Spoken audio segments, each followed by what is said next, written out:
Imagine this: you're 35, maybe 45, or 65. Every morning you wake up, go to work, eat, talk to people, yet deep down you know you're not living, you're just existing. You're tired, but you don't know why. You've got stability, but your soul feels hollow. You share your life with someone, yet there's no real connection anymore. Everything moves on autopilot, as if you've been sleepwalking through your own life.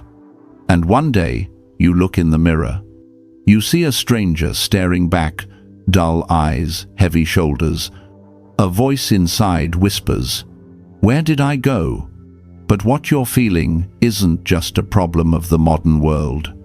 Marcus Aurelius, the most powerful man alive, once wrote in Meditations, how much trouble he avoids who does not look to see what his neighbor says or does. Seneca, one of Rome's wealthiest men, confessed he wrestled with anxiety, anger, and the sense that time was slipping away. And Epictetus, a slave-turned-philosopher, taught that freedom is not achieved by having everything, but by needing less. 3 men, 3 paths, 1 timeless truth. If your mind is lost, begin with the mind.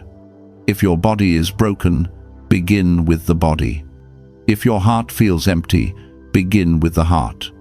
3 brutal rules. 3 roads to rebuild yourself. 3 levels of rebirth. These are the 3 Stoic rules we're about to uncover.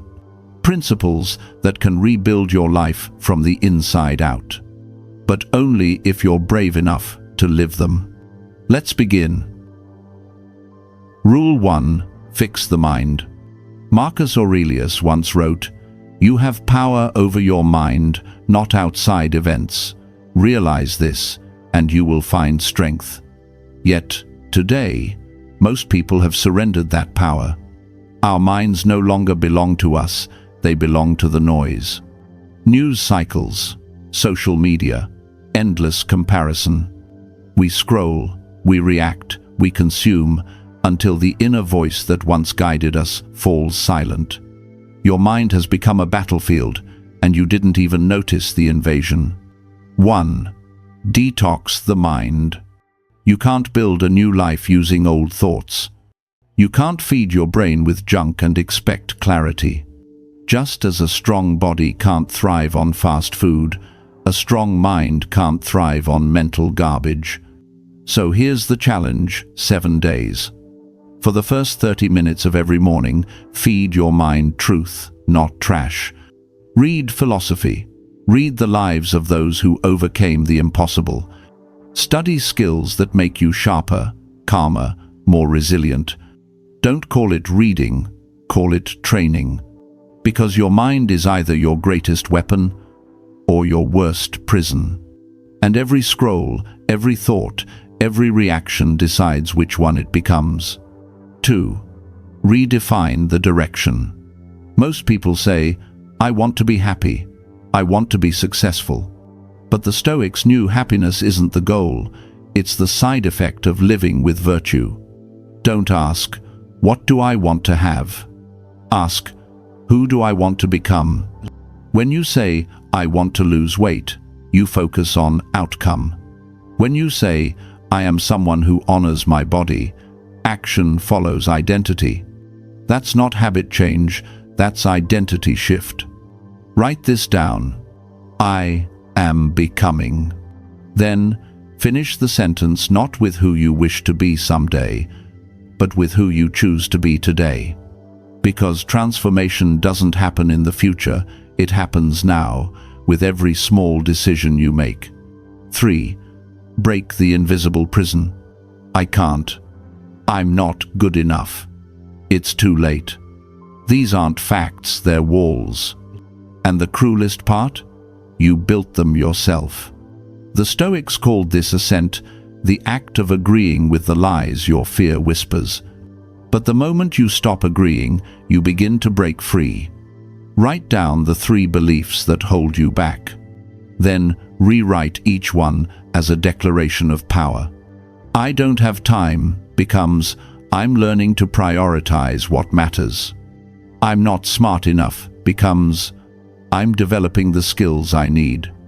It's too late becomes every moment is a new beginning.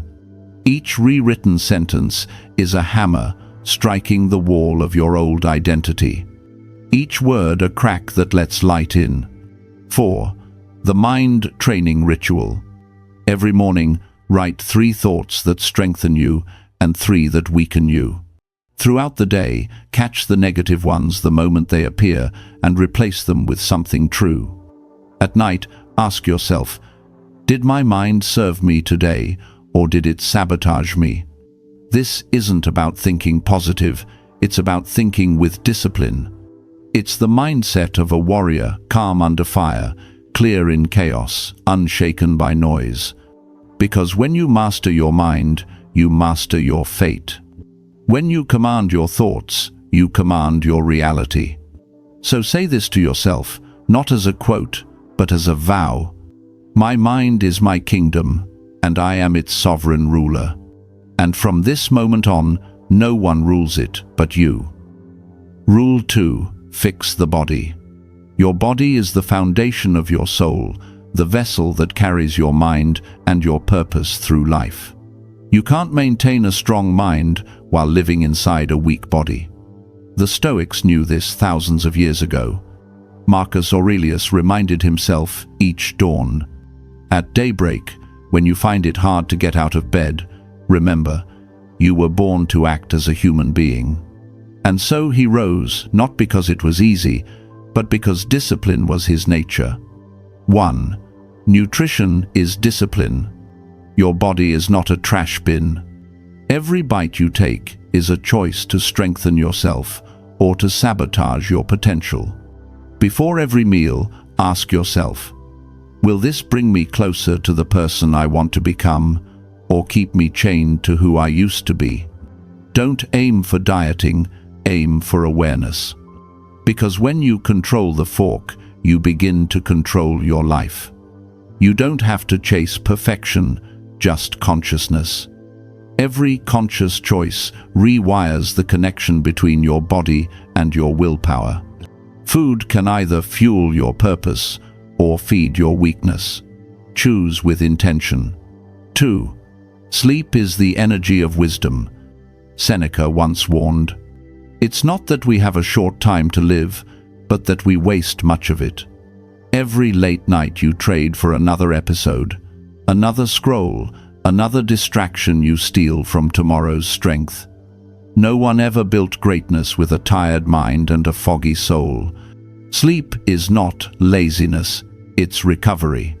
7 to 8 hours every night, not as a luxury, but as a ritual of self-respect. When you sleep well, your thoughts sharpen, your emotions balance, and your willpower resets. Protect your rest like a warrior sharpens his sword, because your future depends on how you restore today. 3. Movement is emotion. Emotion lives in the body, and it stagnates when you stay still. You're anxious? Walk. You're angry? Run. You're lost? Lift something heavy. Breathe deeply. Feel your heart beating again. Epictetus, though crippled, taught, no great thing is created suddenly. So move daily, even for 20 minutes. No gym needed, no expensive gear, just discipline. Climb the stairs, do squats, stretch, take cold showers. It's not the movement itself, it's the message you send to your own mind. I am still in command. Each act of movement, no matter how small, is a silent declaration of power. 4. The practice of voluntary discomfort. The Stoics had a sacred idea, voluntary discomfort, choosing hardship on purpose to grow stronger. Seneca would sleep on the floor just to remind himself he could live without luxury. Marcus trained his body in the chaos of war, not in the comfort of palaces. And you? Every time you choose ease, you teach yourself to break promises. Every time you choose challenge, you teach yourself to trust your own strength. So start small, drink one more glass of water, take that cold shower, run for 10 minutes, eat vegetables instead of sugar. Tiny choices, massive transformation. Because every act of discomfort builds a quiet, unshakable faith in yourself. Write this down, not as motivation, but as devotion. My body is my temple, and I am its loyal guardian. Now, rise and act like it. Rule 3. Fix the heart. Have you ever felt empty, even when life looks fine from the outside? That's not weakness. That's a silent signal your heart has gone numb. You built walls to protect yourself from pain, but walls don't just keep out the hurt, they keep out the joy too. Marcus Aurelius wrote, "Be like the rock against which the waves break, it stands firm, and the raging waters fall still around it." A strong heart is not the one that never feels pain. It's the one that stays open, even after being broken. 1. Find your heart again. Sit still. No phone, no music, no distractions. Then ask yourself 3 questions. If I could not fail, how would I live? What am I pretending not to care about when deep down I care deeply? And when no one is watching, who am I, really? Don't run from the answers that make your chest tighten. That trembling is proof you're still alive. Write down what you hear, because those words aren't just thoughts, they're whispers from your soul, begging to be heard. You don't rediscover your heart by chasing pleasure. You rediscover it by listening to the silence beneath your noise. 2. Let go of the weight. Your heart carries too much luggage from the past. Anger, guilt, regret, fear, disappointment. Those things aren't you, they're just stories you've been replaying for too long. Epictetus once said, "It's not what happens to you that hurts, but how you react to it." So tonight and for the next 30 nights, write one thing you forgive. Forgive a person, forgive yourself. Not because they deserve peace, but because you do. When you let go, you don't become weak, you become weightless. Forgiveness isn't surrender, it's liberation. It's the art of putting down the chains you were never meant to carry. 3. Live with purpose. A heart without direction will always wander in darkness. The Stoics called it sympathia, the idea that every soul is connected to every other. Marcus wrote, "What harms the hive harms the bee." You were never meant to live just for yourself. The heart beats to serve, to give, to connect. Purpose is not something you find. Purpose is something you create through action. So, pay attention. When do you feel most alive? When you help someone, when you create, when you teach, share, or love. Those moments are clues, the compass of your heart pointing you home. Start small. Help one person. Create one act of kindness. Don't wait for perfection. Start with sincerity. Because a heart that gives never runs empty. It expands, it overflows, it becomes unbreakable. Write this down and mean it. My heart doesn't just beat to live. It beats to love, to serve, and to connect. And when you live that truth, your heart will never go numb again. Now that you understand the essence of the 3 principles, the question is, are they connected? These 3 rules do not stand alone. They form a circle of rebirth. When you fix your mind, you give direction to your body. When you train your body, you build strength for your heart. And when you open your heart, you fuel the fire that keeps your mind alive. The mind is your compass, the body, your vessel, the heart, your flame. If one collapses, the journey falls apart. But when all 3 move in harmony, you become unstoppable. Marcus battled anxiety. Seneca doubted himself. Epictetus lost his freedom, yet found inner peace. None of them were perfect. They were simply relentless. Each day, one choice, one step forward, and that was enough to change history. You don't need to be flawless.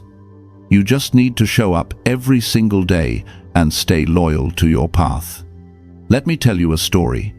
A few years ago, a man named James hit rock bottom, burned out at work, disconnected from his family, drowning in self-doubt. One morning, he decided to rebuild himself the Stoic way. He began by fixing his mind 30 minutes of reading Marcus Aurelius instead of scrolling. Then his body cold showers, daily runs, disciplined sleep. Finally, his heart forgiving his father, volunteering at a shelter, learning to love through service. Months later, his life didn't just change, his energy did. He stopped chasing happiness and started embodying it. He became calm, grounded, unshakable. That is the power of the 3 Stoic rules, not as philosophy, but as daily practice. Because transformation isn't about perfection, it's about alignment. Mind, body, heart.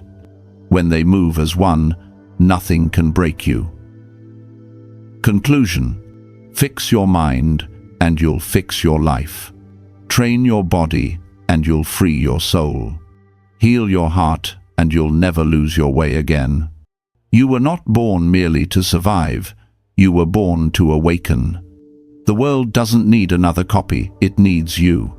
The raw, honest, powerful, unbreakable version of you. And once you begin this path, you'll realize something profound. There is no old life to go back to. There's only the new life waiting for you to rise and claim it. So, write this deep into your mind. I am the author of my own transformation. I am the warrior of my mind, the guardian of my body, and the protector of my heart. Now stand tall. Take a deep breath. Feel that quiet fire inside you. And take your first step, not tomorrow, not someday now.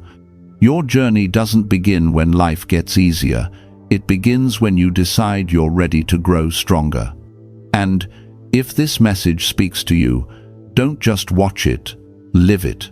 Share it with someone who needs to wake up too. Leave a mark, not just a view. Hit like if this reminded you of your own strength. Subscribe so we can walk this Stoic path together every week. And in the comments, write just one sentence, a promise to yourself.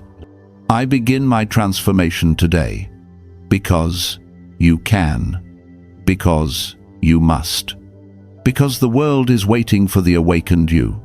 Thank you for watching.